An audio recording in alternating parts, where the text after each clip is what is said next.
Hi hello welcome to Swarnateja YouTube channel. First time video చూస్తున్న వాళ్ళు subscribe చేయండి.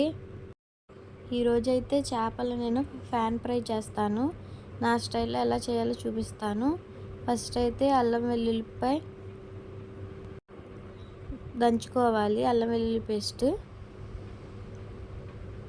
ఈ ప్యాన్ ఫ్రైలో అయితే ఆయిల్ కూడా ఎక్కువ పట్టదు,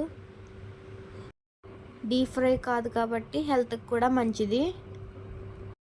చేపల ఫ్రైకి తెల్ల చేప అయితేనే బాగుండిద్ది. ఇందులో రుచికి సరిపడ్డ సాల్ట్, ఒక 2 టేబుల్ స్పూన్లు కారం, ధనియాల పొడి, పసుపు, దంచిపెట్టుకున్న అల్లం వెల్లుల్లి పేస్ట్, జీలకర్ర పౌడర్ వేసుకోవాలి. అలాగే ఒక 2 టేబుల్ స్పూన్లు ఆయిల్ పోసుకోండి. అలానే హాఫ్ లెమన్ పిండుకోండి. ఇదంతా మంచిగా కలిసేలాగా, మసాలా ముక్కలకు పట్టేలాగా కలుపుకోవాలి. ఇక్కడైతే నేనైతే మంచిగా కలిపేశాను. దీన్నైతే ఒక 2 గంటలు మ్యారినేట్ అవనివ్వాలి. స్టవ్ ఆన్ చేసుకుని ఒక ప్యాన్ పెట్టుకోవాలి. నేను చేసేది ప్యాన్ ఫ్రై కాబట్టి. మా హస్బెండ్కి అయితే ఇలా ప్యాన్ ఫ్రై ఇష్టం, డీప్ ఫ్రై చేస్తే చేపలు అస్సలు నచ్చదు. ఇందులోనే కొద్దిగా ఆయిల్ పోసుకోండి, ఒక 2 టేబుల్ స్పూన్లు. ఆయిల్ కొంచెం హీట్ అయిన తర్వాత మసాలా పట్టిన ముక్కల్ని ఒక్కొక్కటిగా వేసుకోవాలి. మంచిగా సిమ్లో పెట్టుకుని వేగనివ్వాలి. ఈ చేపల ఫ్రై అయితే పిల్లలు కూడా మంచిగా తినొచ్చు.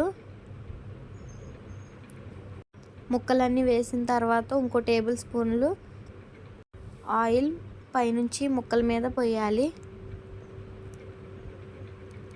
ఈ చేపల ఫ్రై కాంబినేషన్ సాంబార్, టమాటా రసం ఇలాంటి కాంబినేషన్లో బాగుండిద్ది.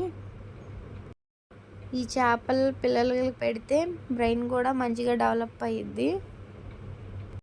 పెద్దవాళ్ళు తింటే కూడా హెల్త్ మంచిది.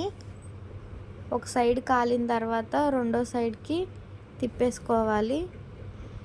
ఇవైతే మంచిగా ఫ్రై అవనివ్వాలి, పచ్చి వాసన ఉండకూడదు. ముక్క అనేది మంచిగా ఫ్రై అవనిచ్చేదాకా ఫ్రై చేయాలి. ఒక 10 మినిట్స్ దాకా సెకండ్ వైపు కూడా ఫ్రై అవనివ్వాలి. సెకండ్ సైడ్ కూడా ఫ్రై అయిన తర్వాత మళ్ళీ ఫస్ట్ సైడ్కి తిప్పుకోండి. మంచిగా గోల్డెన్ బ్రౌన్ కలర్లోకి వచ్చేంత వరకు ఫ్రై అవ్వాలి.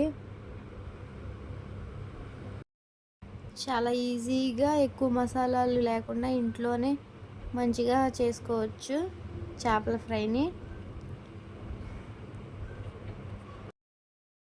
ఇలా మంచిగా 2 వైపులు కాలేదట్టు తిప్పుకుంటూ ఉండాలి. ఈ కలర్లో రావాలి చేపలు అనేవి, అప్పుడే మంచిగా ఫ్రై అయినట్టు. అంతేనండి, చాలా సింపుల్గా టేస్ట్గా మన ఇంట్లోనే చేపల ఫ్రైని ఇలా చేసుకోవచ్చు. పిల్లలు బాగా తింటారు ఇష్టంగా ఇలా చేసి పెడితే. ఈ వీడియో మీకు నచ్చినట్లయితే సబ్స్క్రైబ్ చేయండి. ఇంకా నేను ఏమేమి రెసిపీస్ చేయాలో కామెంట్ చేయండి. Thank you for watching my video.